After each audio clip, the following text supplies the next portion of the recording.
The chair recognizes Ms. Orr to explain the bill. Thank you, Mr. Speaker. Members, this is a 100-year-old state mandate. Texas is short over 300,000 housing units today. This is a good bill that will improve housing availability and affordability. I move passage.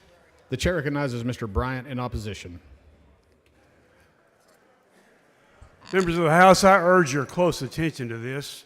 I think it's fair to characterize this bill as a mistake by the committee that reported it out, because I don't think any one of us want to do this. The current law, and for a long time the current law has been that when a neighborhood feels threatened by a rezoning proposal right next door, that 20% of the people within 200 feet can sign a petition in opposition. And when that happens, when the matter comes before the city council, it requires a 3/4 vote to approve it. So if they're trying to put a concrete batch plant next door, a factory, virtually any kind of a commercial activity, that protection exists for the people who have invested their money in that neighborhood. Remember, for nearly all of our constituents, their home is their biggest investment. And they made that investment there because they wanted to be able to live in a neighborhood of that character. And that's the reason the law is that way. The reason that I think a mistake was made, and I have talked to a couple of committee members about it, is that if you look at the text of the bill, it appears to be about affordable housing.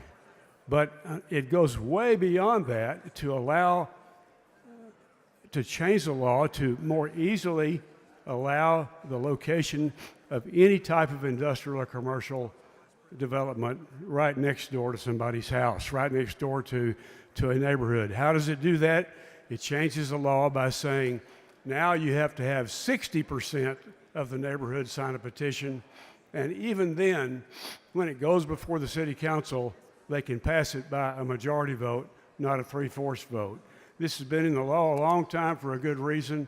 I urge you to vote against the bill to protect homeowners, give them the same homeowner protection that they've had for many years, the same protection that you've had when you made your decision to buy your house. I urge a no vote on the bill. Thank you. The chair recognizes Mr. Hopper in opposition. I'm here to speak against House Bill 24. I really would like everyone to understand that I'm not against development, not against rezoning, not against reducing regulation. What I am against is allowing Las Vegas Sands and the casino lobby to control this Texas House. An identical version of this bill was filed and passed in the Texas Senate last month with one small change, an amendment by Senator Bob Hall that makes sure that we don't make it easier for casinos or sports betting gambling to rezone over the objections of their neighbors. That amendment passed unanimously in the Senate. Representative Orr could have brought this bill. She still could, and we could get it over to the governor's desk this week, but she didn't. Instead, she brought her version of the bill, which does not have this amendment.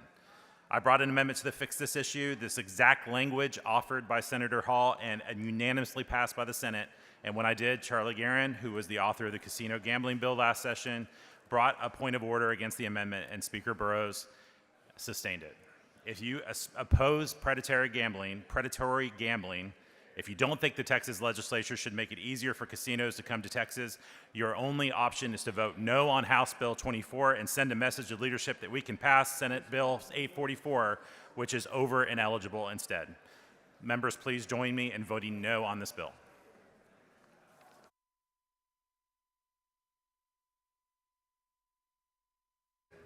Does anyone else wish to speak on for or against House Bill 24? Hearing none, the chair recognizes Ms. Orr to close on the bill. Mr. Speaker, Mr. Schatzline, for what purpose? would the gentlelady yield for some questions? Will the lady yield for questions? No, I move passage. Oh.